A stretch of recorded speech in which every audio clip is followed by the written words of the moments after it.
Welcome to a Foxy Tech Tips tutorial on connecting a wireless printer on Windows 11. If you find this tutorial helpful, please consider subscribing to my channel and liking the video. From the Windows 11 desktop, go to the search bar at the bottom, search for Settings and then open them.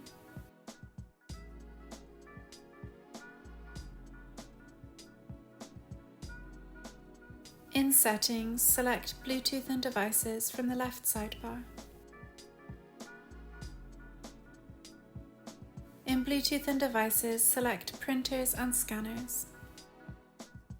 Now select Add Device. Select your printer when it appears and then click Add Device. The first time I tried to add mine, it didn't work, so I did it a second time and it did work.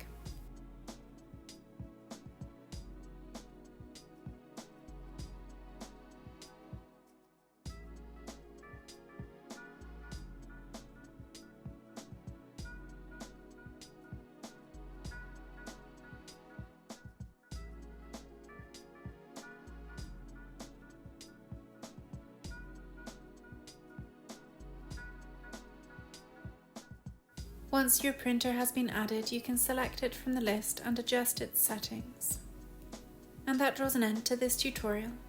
Please like the video if you found it helpful and subscribe to Foxy Tech Tips for more Windows 11 tips and tricks.